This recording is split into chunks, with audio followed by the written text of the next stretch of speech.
பாவக்காய் பொரியல் பண்ணலாம். இது ஒரே ஒரு பாவக்காய் தான் இருக்குது. அதை வச்சு நம்ம பாவக்காய் பொரியல் பண்ணலாம். இப்போ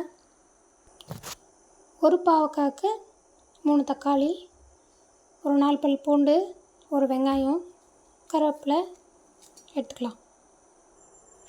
பாவக்காய் 2 கட் பண்ணிவிட்டு அது உள்ளே இருக்கிற கொட்டையெல்லாம் எடுத்துடணும்.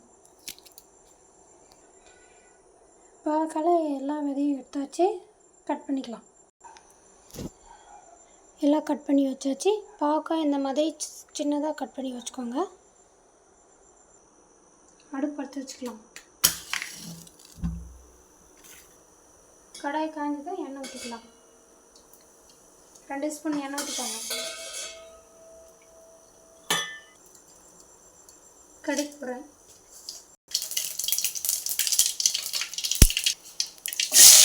கடுகு போடுறது வெங்காயம் போட்டு வதக்கலாம். வதங்கட்டும்.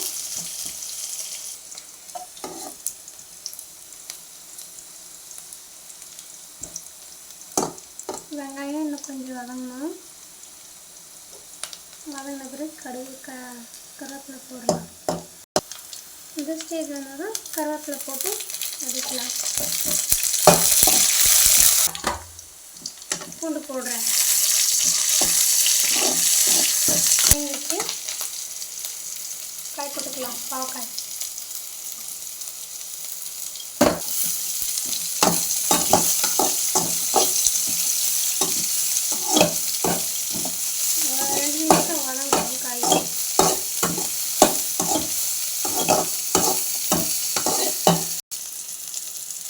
தக்காளி போட்டுக்கலாம்.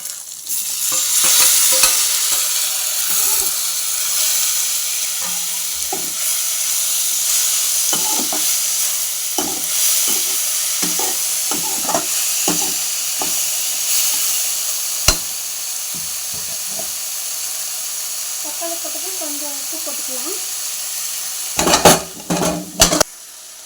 கொஞ்சம் மஞ்சள் பொடி போட்டுக்கலாம். தேவையான அளவு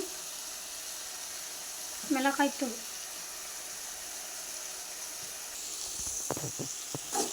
ரெண்டும் போட்டு மிக்ஸ் பண்ணி கலக்கிடலாம்.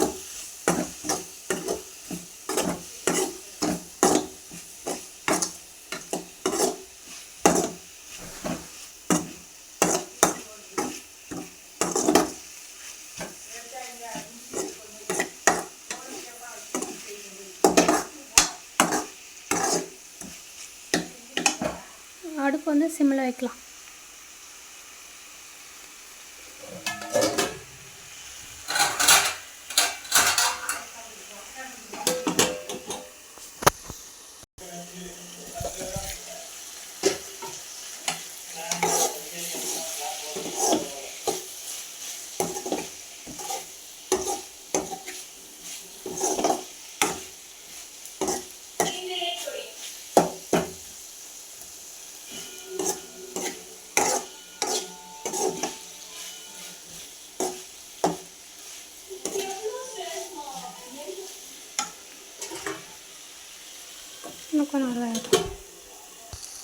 இந்த மாதிரி பொரியல் செஞ்சாக்கா பாவக்காய் அவளுக்கு கசப்பை எடுக்காது.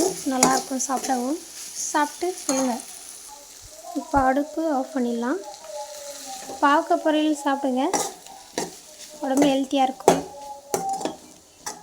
இந்த மாதிரி செஞ்சு பாருங்கள். நல்லாயிருக்கும்.